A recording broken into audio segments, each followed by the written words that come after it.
दुनिया गाता एक राम नाम का प्रकाश जब अंदर तेरे जाएगा, प्यारे श्री राम का तू सच्चा दर्शन पाएगा, प्यारे श्री राम का तू सच्चा दर्शन पाएगा। वही एक ज्योति है और अंधियारी सारी दुनिया, दाता एक राम भिखारी सारी दुनिया, दाता एक राम। बोलिए रामचंद्र भगवान की। अध्याय सूतुवाचा अथान्य सबृक्षाम कृतमेन पुरादिजात सिद्धकाशी प्रेरम्बे हासिले धीरे श्रोत निर्धना कृतभ्याम व्याघ्रवत्तानि संभ्रमाम पूजरे जुगितम ब्राह्मणं दृष्ट्वा भगवान ब्राह्मण प्रिया। श्री सूत जी ने कहा कि प्रभु आपने सब कुछ तो बता दिया, पूजा की सामग्री बता दी, आपने ये भी बता दिया कि पंडित जी को बुलाकर पूजा करवा दीजिए, गाँव में बलुआ के जो सबका भलाई के पूजा करो, प्रसाद खाओ और सभी सुखी रहो। लेकिन प्रभु मुझे विश्वास नहीं हो रहा है, मुझे विश्वास नहीं हो रहा है। आप मुझे ये बताइए कि सबसे पहले इस पृथ्वी मंडल पर आपका पूजन किसने किया? जब इसको आप विस्तार से नहीं बताएंगे तो मुझे विश्वास हो जाएगा। भगवान कहने लगे कि सुनिए नारद जी।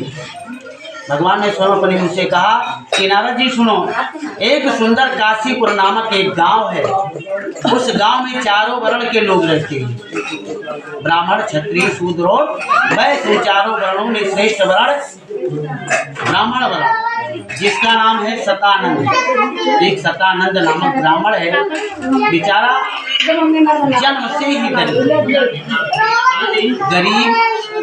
गरीबी किसी के बस की बात नहीं है भैया कि वो। भगवान ने उस ब्राह्मण को कुछ गलती के द्वारा श्राप दे दिया। क्या श्राप दे दिया कि हे ब्राह्मण जी, ब्राह्मण देवता, आपको केवल 2 घर में भिक्षा मांगना है। कितने घर में? केवल 2 घर में भिक्षा मांगना है, और उसी भिक्षा से जो कुछ मिल जाए उसी से अपने गुजर बसर को कीजिए। ना ब्राह्मण देवता की कोई खेती है, ना बाड़ी है, ना कोई नौकरी चाकरी धंधा है, केवल उनको भिक्षा 2 घर में। सतानंद बाबा अब भिक्षा मांगने अपने घर से निकल पड़े। तो एक घर में भैया, पहले घर में तो उनको ताला बंद मिला, घर दरवाजा, पहले दरवाजा बंद है, और दूसरे दरवाजे पर पहुंचे तो इनको केवल एक मुठा आता है, वो साथ में नमक भी नहीं है। सतानंद बाबा का भैया धीरे धीरे उनकी विवाह भी हो गया, बच्चे बढ़ गए, परिवार बड़ा हो गया। उनको मिलता क्या है? केवल एक मुठा अनाज, चाहे चावल मिल जाए चाहे आटा मिल जाए, लेकिन उसके साथ नमक नहीं मिलने वाला है। और वो डेली की यह बात, पहले दरवाजा बंद और तीसरे घरे जाग नहीं है। इसलिए बेचारे सतानंद बाबा बहुत परेशान हैं। इसी तरह से अपना जीवन यापन कर रहे हैं। बच्चे सब भैया जर्जर हो गए, जब कुछ नहीं मिल रहा है न पानी तो क्या करें, लेकिन राम भरोसे पर लगा गए सतानंद बाबा के। किसी तरह से भगवान एक ना एक दिन तो और हमारी मनोकामना को पूरा करेंगे। सतानंद बाबा ने भगवान को जकड़ कर पकड़ लिया और कहा, प्रभु हम आपको छोड़ेंगे नहीं, आपको छोड़ेंगे नहीं। एक दिन सतानंद बाबा ने अपने मन में सोचा कि चलो तो मम्मी रखे कहाँ वो बत्ती रखे, ये अपना नगर, ये अपना जिला छोड़ करके, एक गोंडा छोड़ करके हम चलते हैं लखनऊ में। वहाँ जो घर मांगने की काम मिली, जाने जाके मिल जाए। अब वहाँ मांगने के लिए जब चले तो भैया जेठ से महीना है, दोपहरिया खुद तबके में लूप चल रहा है, उसी लूप में पड़ गए बेचारे सतानंद बाबा। इनको जोरों से प्यास सताई। आजकल तो देखा तो दुनिया भर कुआं, लेकिन कुआं भी खत्म हुई, अब नल है दुनिया भर। लेकिन जब कुआं नहीं रहा तब कई बात है, तो कहीं कहीं सुंदर सुंदर पोखरा बनावल, जहाँ सब लोग यानी 5 पक्षी मनुष्य इकट्ठे कर दिए गए। सतानंद बाबा तालाब ढूंढने लगे, पोखरा ढूंढने लगे, और ढूंढते ढूंढते भैया पोखरे के पास पहुंचे।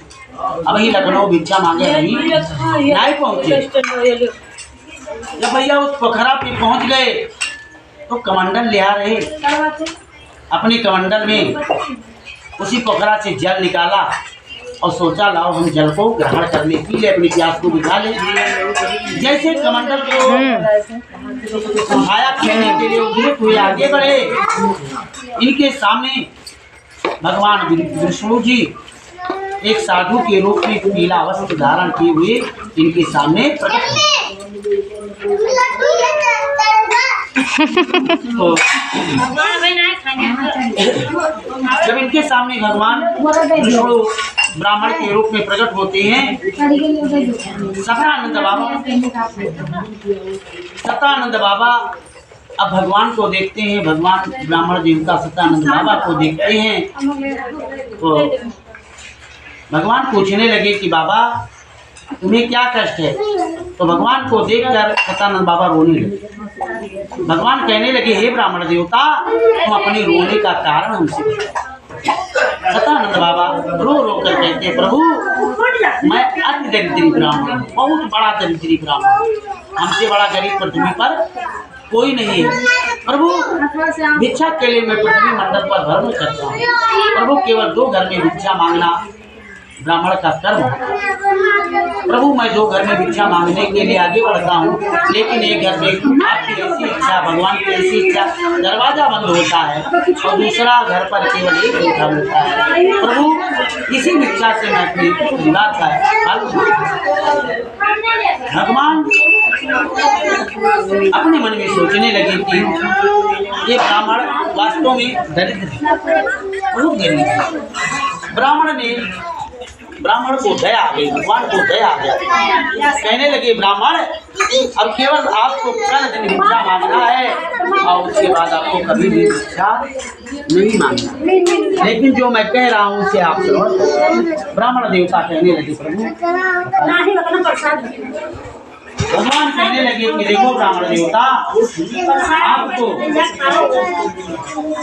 आज जो आने वाली रात्रि है, इसी रात्रि में आपको 4 बजे उठ जाना है और शौच आदि क्रिया से निवृत्त होकर स्नान करके ध्यान करके और भिक्षा के लिए आपको निकल पड़ना।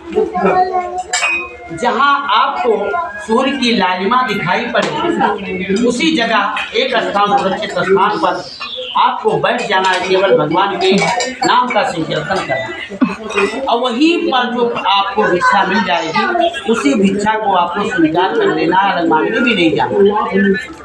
लेकिन महात्मा जी ये भी जान लीजिए कि उसी भिक्षा में से थोड़ा सा धन निकाल करके आप बाजार चले जाना, पके हुए केले का फल, घी, दूध में मिष्ठान आदि